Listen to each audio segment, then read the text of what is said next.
Today we are going over how to take an accurate polyvinyl impression. Before starting the impression procedure with the doctor, the assistant should have prepped the operatory by choosing several appropriate sized trays. You will need 2 polyvinyl application guns, one for the doctor and one for the assistant. The doctor's applicator should be equipped with an additional fine curved tip. This will help the doctor to accurately apply the material to the margins and in proximal areas. It is important to have the correct polyvinyl material. We recommend using a single, regular, or medium polyvinyl material to help simplify the process. Once the operatory is ready, seat and prep the patient. To size the tray, make sure there is no binding on the anterior or posterior during insertion. The tray should be free of resistance. The tray should cover the facial of the teeth. If not, you might have to add additional impression material and/or rope wax over the facial rim of the impression tray.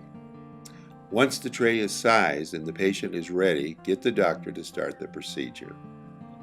The doctor should verify the tray sizing and one more dry fit, paying attention to how far the tray should be seated and the orientation of the tray to the dentition of the facial anatomy.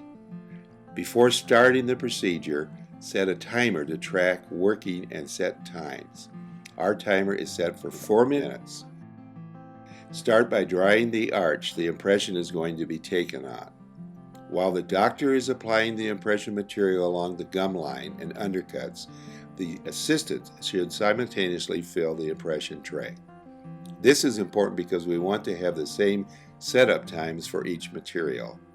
Typical working time of this material is about 1.5 minutes.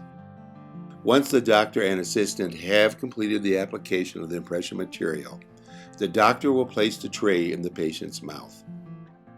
The doctor should follow up by adding additional impression material to any voids around the gums and the vestibules. While waiting for the impression material to set, the patient should be placed in an upright seated position. After 4 minutes have passed, the assistant will remove the tray, using her thumb and index finger to push the tray up, forcing the impression to release from the posterior teeth first and then sliding it away from the anterior teeth. Dry and inspect the impression, taking close examination to ensure the impression has captured detailed margins and ridges of the teeth, and make sure there is no excessive pull, voids, or distortion in the impression. Once the assistant is satisfied with the results, the doctor should double-check the impression, verifying its quality. The polyvinyl impression can be placed directly in a biohazard bag and sent with the completed lab slip back to Cottonwood Labs.